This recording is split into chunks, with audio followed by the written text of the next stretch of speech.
I felt like we did everything right. I mean, I gussied you up. I took great pictures. You were as beautiful as I've ever seen you.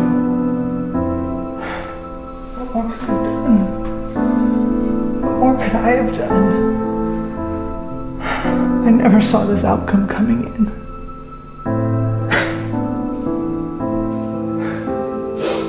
It's okay.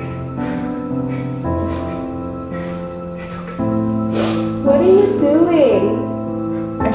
It didn't go the way we wanted it to go. It didn't go right. The car's sold. It's leaving tomorrow. Really? Have fun, you new owner. Were you crying? Don't you have homework? Shut up.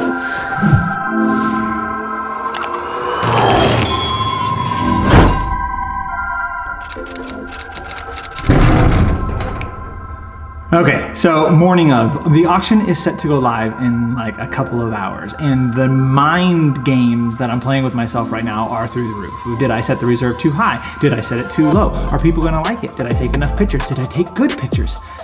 It's crazy. I'm so thankful that it's Monday and I have to work all week, and I'm going to be working out later to get all this anxiety out of me. Hopefully people like it and bid high and often. I'll keep you updated.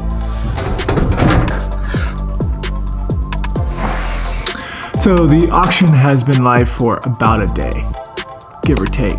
And I've got about 11 bids so far. Now all the bids are, you know, a couple $100, a couple $1,000. We're still way off on what the final price on this car is gonna end up being, I think. But the nerves are ridiculous.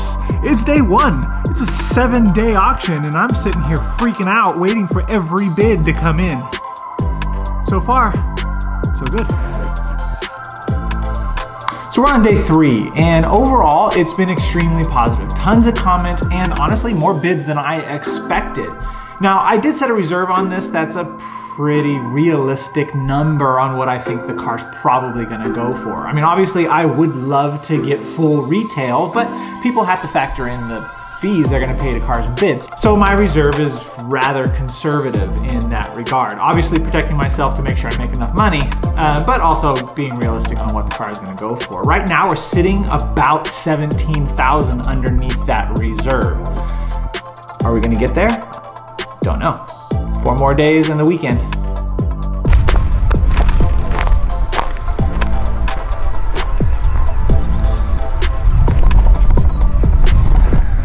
Well guys, it's the day before the auction closes. In fact, the auction closes like 3/4 of a day from today.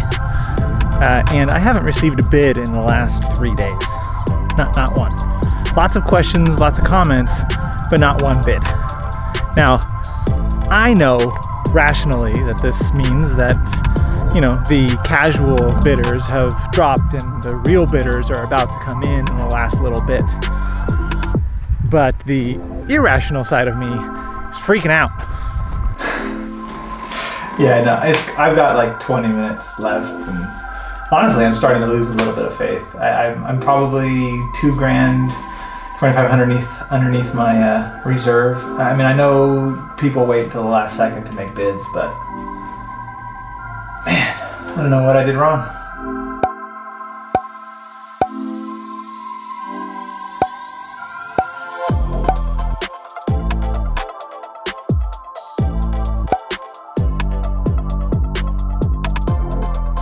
So like the title said, mine's the first Tesla not to sell on cars and bids.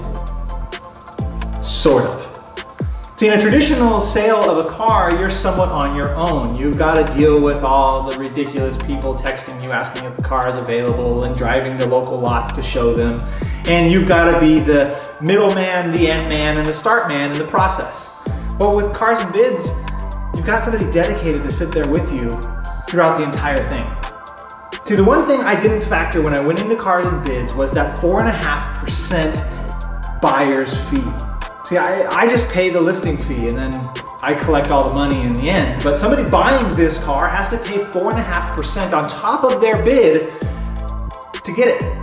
Plus, if they're not local, they have shipping costs and all the registration costs on their end. I didn't factor that in when I put my reserve in. See, again, I wanted to get as close to retail as I could, and retail on these was right around 50. And so I wanted 50, but I wasn't gonna get it. Not that my reserve was 50, but it was more than 44.5, which is where the final bid ended up. So the great thing again, Cars and Bids, my auction director called me and basically said, hey Danny, we're gonna reach out to the highest bidder and see if they'll come up a little bit. If we need to, we'll reduce our fee from 4.5 to 2.5. Do you have any wiggle room on your end? Took about 2 emails back and forth, and the car is sold to the highest bidder. They came up a little bit, I came down a little bit. Cars and Bids met us in the middle, and the car is now headed to its new home in Phoenix. Honestly, it was a very nerve-wracking experience. If you've never sold a car in an auction, you have certain anxieties that pop up that you didn't plan for. But in 7 days, your car is gone, and you don't have to deal with a lot of the stuff when you sell your car on your own. Honestly, I'm pretty happy with the experience. I'm sad this car is leaving me, but like I told you before, I've got another cool car on the way. Cars and Bids? Yeah, it worked out well for me. And this guy? Well, let's go into its new owner down in the deserts of Arizona. Thanks for riding, buddy. Anyway, guys, I hope you liked today's video. If you did, please give it a thumbs up. If you're already subscribed, thank you. And if you're not subscribed, subscribe down below and hit the little bell icon so you're notified of the next video. By the way, in the next video, I do an 18-month review of owning this car.